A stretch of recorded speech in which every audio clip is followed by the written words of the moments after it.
Well, hello and welcome to this edition of the EV Revolution Show. My name is Camcorder, your host, and today it's a new year and new reviews. So happy 2025. Hope things go well for you.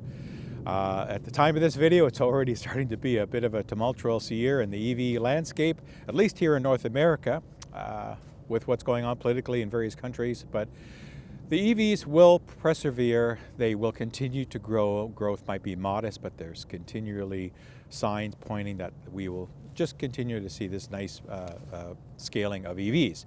And to add to that mix of EVs availability, I'm very happy to have a 2025 BMW MINI Countryman SE. The all-4, that's it, because it's all-wheel drive, dual motor setup. I want to thank BMW Canada for allowing me the use of this Mini. And really appreciate it. Now, a couple years ago, probably about 3 or 4 years ago now, time flies, I reviewed the Mini EV when it first came out, and it was a lot of fun. It was basically an electric go-kart blasting around, kind of small, limited range, 200, low 200 kilometer range, but a great urban runabout. Well, Mini's really stepped it up with this Countryman, bringing a much larger size vehicle by their comparisons, much more practical for everyday use, for carrying stuff and people and doing some little bit longer trips. It's got some decent charging, all that stuff. So I'm going to go through quickly some of the functions and features on this 2025 MINI Countryman EV. The iconic Mini style meets the adventurous spirit of an SUV. This is the tagline from Mini. It's got an all-electrifying new twist, of course, to their platform. It is a minimalistic design, but it certainly looks like a Mini and feels like a Mini when you see it. And it does have an SUV presence on that stance that it has. They've cleaned up a lot of clutter and kind of made things really easy and minimalistic. And what you see, in my opinion, are some really good looks, a little bit on the rugged side, some sleek lines, and that 100% indomitable Mini spirit. Now, as I mentioned, it's bigger than the previous Mini EV. It's 13 centimeters longer and 6 centimeters taller. So it really has the proportions and space to accommodate more people and more stuff. You can see the Countryman's muscular stance. It's really embellished by its octagonal front grille, the striking LED headlights, and the power dome bonnet, as they call it. It's got some short overhangs and intricate contouring lend finer definition to what BMW thinks and Mini thinks is a sleek silhouette. And everywhere you look at this vehicle, it has something unique to see. The light alloyed wheels are bolder, sleeker, and more aerodynamic. The roof rails now come standard in a high gloss black, and even the C-pillar features a stylish new design. When we look at the specifications for the Countryman EV, it has a dual motor setup producing 313 horsepower and 364 pound-feet of torque. It goes from 0 to 60 in about 5.3 seconds. It has a battery pack that is 66.5 kilowatt hours in size, which provides a range of 342 kilometers or 212 miles based on EPA ratings. The charging is supported by level 1, level 2 of AC, which is up to 11 kilowatts, and for DC fast charging, you can get up to 130 kilowatts in the right charger. BMW says that for 30 minutes of time, you can go from 10 to 80% on the battery charging. Now from getting in, you guys always know I'm about rear leg and getting in, easy entry. And this is a pretty good vehicle to get in and out of because it does sit a little higher. It's a little easier to slide into. Don't have a ton of leg room. I have a good amount being where I am with the seat, about 5'7". Good amount of headroom though for me, a couple of fists, even with the sunroof, the panoramic roof. But it's a nice, comfortable material. The quality of the materials is outstanding. It's really, really nice. Not to be, I'm not surprised at that. They have really good quality products from there. It's got a lot of nice features, so it's definitely a comfortable place to be here for 4 people. I've had 4 people in this vehicle. 5 would be in a pinch. It'd be pretty tiny, but you could certainly do 4 comfortably. Now the interior, as I mentioned, is very comfortable. I really like that youthful vibe that it's got going, the energy, and I said that in my quick look video from last year. So you can see there's a lot of nice fine details here, but it's still a minimalistic design. It's not over cluttered. It's got a nice use of materials. It's got a small little container there. It's got some funky retro buttons for turning, like a key turning to start it, turn it off, and your gear selector. I'll talk about the display in a sec in more detail. Nice, firm, really easy to grasp steering wheel. I really like the feel of that steering wheel with the controls for ADAS and so on, and music and stuff. The seats are very comfortable. The use of the materials on the seating and everything is just very, very nice. The vents are funky. It's really got a nice retro look, yet with a modern, distinctive feel to it. And I think Mini has done a great job in the styling to really open up the amount of people that might look at this vehicle. So a little bit more of the interior of this. I'm going to go pretty quickly. Standard controls here from BMW that are good. It's got these neat kind of retro toggle controls for gear shifting. Turn the car on and off through this key-like. It doesn't come out, but it turns like a key. So you turn it one way to turn it on with your foot on the brake and turn it off that way. It's got some hard buttons here for some of those, and the experiences are just changing the themes on the screen.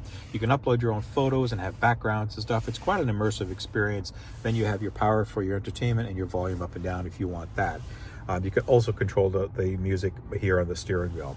The screen itself is a 9.5-inch round oval or circular OLED screen. So it's actually really nice and very responsive. It actually does quite well. It's got a lot of different elements to it. As you can see what your efficiencies are. It's been very, very cold here. We've had -20 to -40 temperatures. So it's no surprise that I'm seeing 31.9 per 100 in the 200 and some odd kilometers that I've driven. No surprise there. All kinds of different things that you can leave it on, which is pretty cool. Lots of menus for things, so you can do all kinds of things on here, from personalizing to apps and such like that. You have your power here, you have your battery here. If you push on here, you can get this dial, which shows your battery in percentage, some power readings, and if you want to drill into this, then that gives you back to your efficiencies, as I showed you before there on that one screen. So lots of different things, a lot of little things that you can find. Your HVAC is touch-based here, heated steering wheel, heated front seats, no heated rear seats. If you can find heated rear seats on this, let me know. I couldn't find anything on the display or buttons. And then the other thing I wanted to point out in the displays is that it does have this main display, and it does have a heads-up display. So it's buried under here, under this thing. So if I put heads-up display and I turn it on, you'll see that this thing will open up, and then the heads-up display will pop up and will show you speed and battery and power data. That's about it. Nothing too earth-shattering, but you get that second screen. And it actually works pretty good. I'm not really huge on big HUDs, so I turned it off, but it's there for the liking. Again, nice use of materials. Funky ambient light shines through the materials, all this kind of stuff. Everything is easy to find. Even the cup holders are useful on here, albeit a little bit tucked down. But everything works really well. They've done a nice thing with this entertainment system, infotainment system. Lots of stuff going on. It's got, hey Mini, if you want to get help and all this kind of stuff.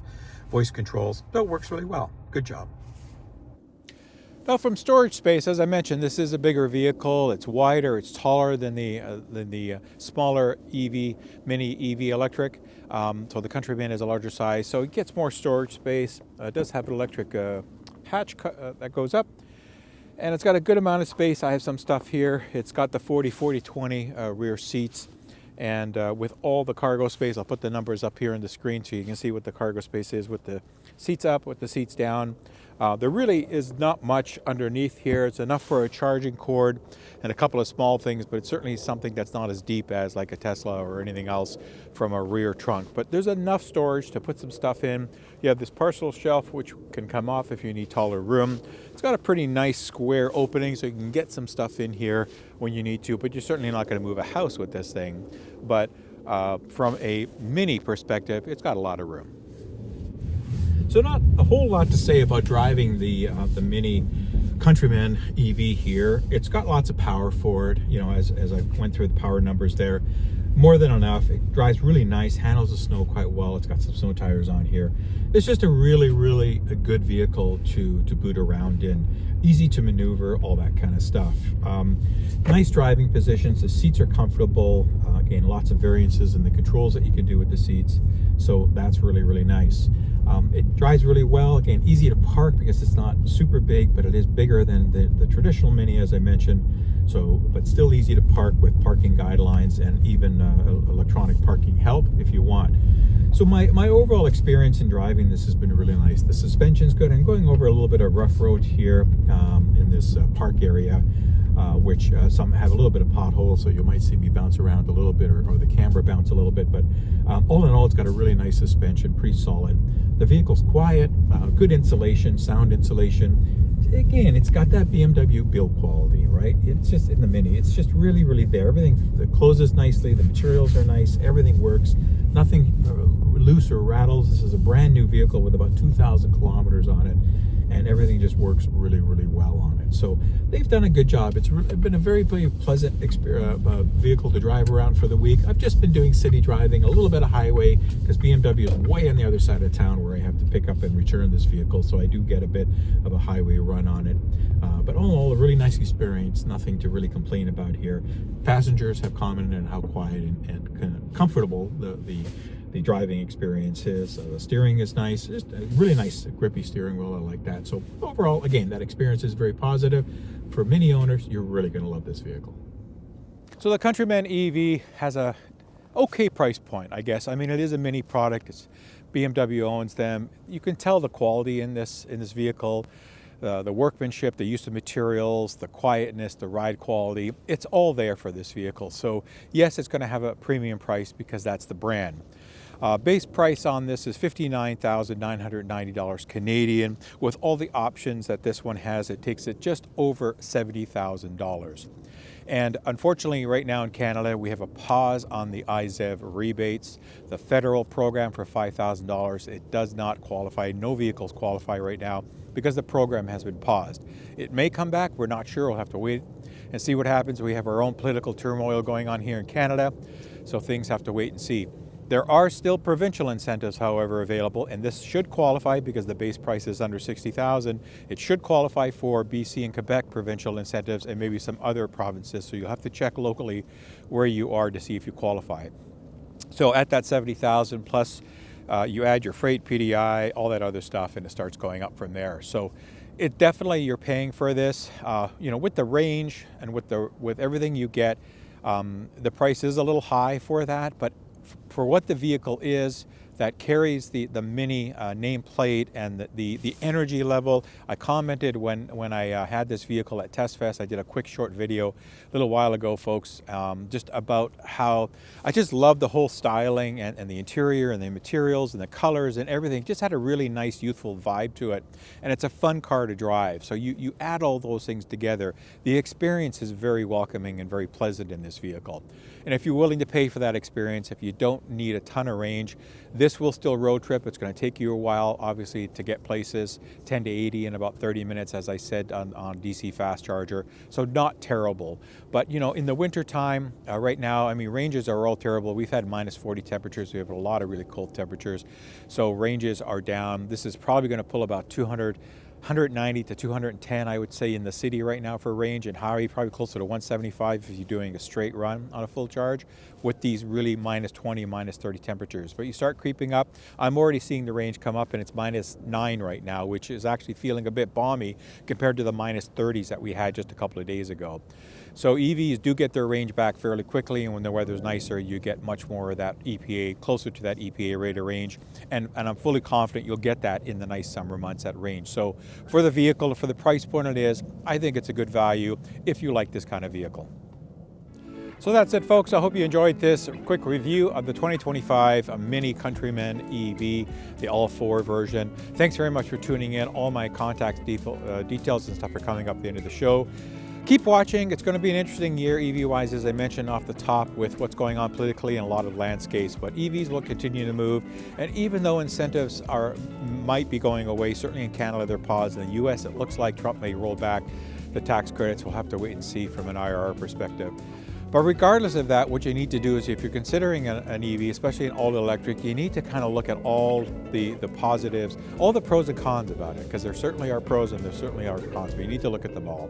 And if you want information, if you want some help in that, send me an email. I've been corresponding with a lot of people that are thinking about EVs and have some great questions that they want answers to. And I'm very blunt and factual a lot of my answers. I don't sugarcoat things, and I'm not pushing one brand over another. Yes, I own Tesla and I love Tesla from a vehicle perspective, not necessarily ownership, but certainly the vehicle. But you know, I can give you some fair and honest opinion. So this is definitely a vehicle that you should look at. But thanks very much for tuning into this episode, and everybody stay safe. And until the next time, I'll see you when I see you. Take care and bye-bye.